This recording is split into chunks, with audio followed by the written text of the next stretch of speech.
The idea that everything is getting worse is very widespread and always has been. It's a common narrative that things ain't what they used to be, that once upon a time everyone looked out for everyone else and people used to be neighbourly and kind, and cruelty and crookedness are features of the modern era. So perhaps it might encourage us to notice in today's reading that taking advantage of people and twisting the narrative to suit personal interest are not new phenomena. Our reading sets the scene with a girl who was possessed by an evil spirit that was making her owners a lot of money, and they had every intention of exploiting her to the maximum for as long as possible. And when Paul and Silas put a stop to it, they didn't hesitate to go to the civic authorities with a pack of lies. The days of good old decency are merely mythological, and this may be a cheerful sign that our society is not, after all, going to the dogs. There are people of integrity. There are people you couldn't trust as far as you could throw them, and all sorts in between. And it has always been so. Plenty has changed, but only in the external expression. Humanity is pretty much what it always was. But what we're focusing on today is the part of our reading about Paul and Silas singing at midnight, because it encapsulates a strengthening principle for our own daily practice. Singing at midnight could become our shorthand for not being cheerful because the sun is shining and life is good and everything's going well, but having the faith and hope and courage and self-discipline to dig deep within and find the inner reserves to hold the light steady even when everything's as grim as it could possibly be. Paul and Silas weren't cast down. They didn't start to wonder if there really was a God after all. They sat in their dark prison and they sang every chorus and hymn they knew. And that's one of many wonderful and precious things about the musical tradition of the church. When times get rough, when you're isolated and in desperate circumstances, that's just the time it's handy to know hymns so well you can sing them without the book. This holds good in all kinds of circumstances. When someone is trapped in the prison of dementia, sometimes the familiar words and tune of a hymn offer a key to let you in and let them out. When someone is gripped by sorrow and loss, a well-known hymn can find them, bring solace. Our family knows that. In the hospice, when he was dying, they sat and sang round our granddad's bedside. And just like the other prisoners in our story, sitting alongside Paul and Silas in the dark, so the other people in their hospice beds and the nursing staff, all in different rooms along the corridor, listened to us singing, and it lifted them. And note, this singing at midnight in our reading was powerful. It didn't just cheer them up, it effected difference, it changed the points. The course of events altered to fall in with the spiritual vibration Paul and Silas were holding, rather than persisting in favour of the crooked and exploitative practices that were behind their imprisonment. It's not always that quick, of course. Julian Assange was in prison for 12 years, and Nelson Mandela for 27. It's not about outcomes, it's about the certain hope we have in Jesus. It's a matter of praising and singing because there is no power but God. And in the end, love will overcome. And in the meantime, the darkness will never, ever quench the light, because that would be impossible. If you too are in some kind of prison, if you are gripped by circumstances from which you can see no escape, keep singing at midnight. Help is on the way. You are never alone.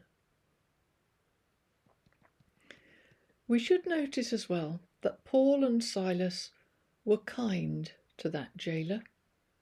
They didn't just shout hallelujah and rush off in triumph. They held the light steady for him as well as for themselves. They saw he'd be in trouble. They saw how scared he was, and they reassured him everything's going to be okay. And I love it that the story says the jailer called for lights. Things were getting steadily brighter, weren't they? For everyone. And then the jailer asked them, "Sirs, what must I do to be saved?" Now, this is the perfect example of what we can call question evangelism. The man could see perfectly well that something powerful, something unusual, something almighty spiritual was going on. Paul and Silas didn't have to follow after the man, tugging his sleeve and trying to make him pay attention to their ideology. They already had his attention. It was entirely clear to him that he needed to know more about this. It's like that wonderful moment in the Old Testament story about Jacob's ladder, where Jacob wakes up from his dream and says, "Surely the Lord is in this place, and I knew it not." Waking up is a good way of describing what happened to that jailer. The situation grabbed him by the shoulder and shook him awake, catapulting him right out of unconsciousness. There's a wonderful verse in 1 Peter 3:15 that says, "Always be prepared to give an answer to everyone who asks you to give the reason for the hope that you have. But do this with gentleness and respect." That implies the light you carry, the hope, the cheerfulness, the positive attitude, is apparent and attractive enough to make people ask questions. And when they do, be ready to answer. On the other hand, if there's nothing about your life to make a difference, or make people curious, or make them ask questions, maybe don't bother pestering them about what they should think or what they should believe. Also to notice, when they do ask questions about the light you carry inside you, the answer should be gentle and respectful. Don't hector them about what's wrong with them and just where they're falling short, the trouble with people like you. Just share your story. It'll be enough. So this should be the general drift of our approach to others in sharing the gospel, to affirm and uplift and encourage people, to assume they're doing their best and focus on the good in them.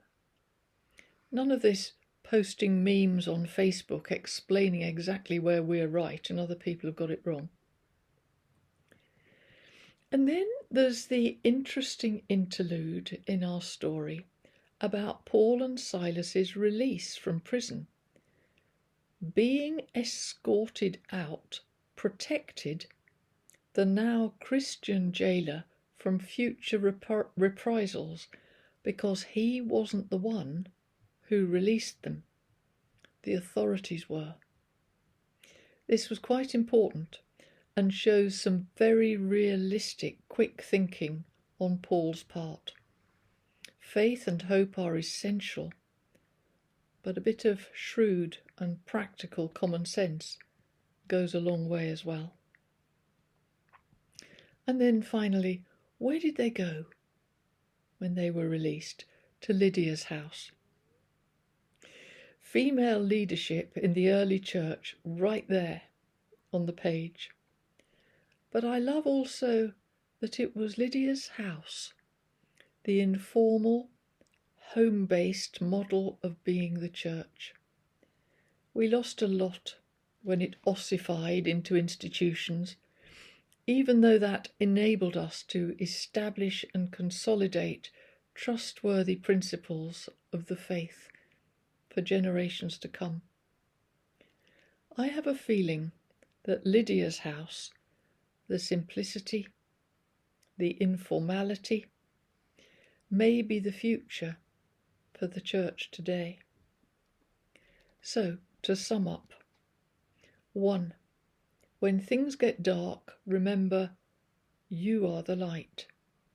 Holding the light steady is what we're here for.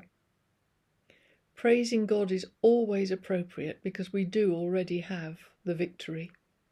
This isn't always easy to do, and it helps if, like Paul and Silas, you travel together and you have a friend with you. Sometimes our friends hold our hands across a great distance. Over the last few months, some of you, like me, may have travelled along with the wonderful Dr. Dan Bachman on YouTube as he walked the path of deepening illness and through the gate of death with joy and gratitude in his heart and his head held high. There was a man who sang at midnight.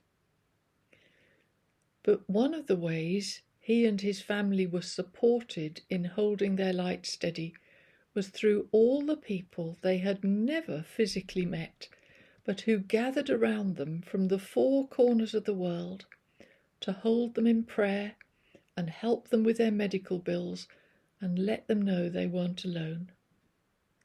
When things get dark, remember, you are the light. Secondly, when things begin to look better, don't abandon those who are still in trouble. Paul and Silas didn't rush off and leave that jailer behind. They stayed to make sure he was okay. Thirdly, the best kind of evangelism is question evangelism.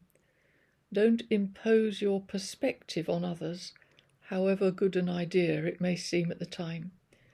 Let your light so shine that other people see for themselves that something different is happening here, and they ask about it of their own accord.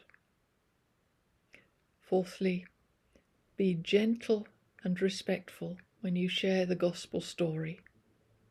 Don't tell people off. Just tell them what happened to you. Fifthly, be down to earth and practical in taking care of a situation. Don't become so heavenly minded that you are of no earthly use.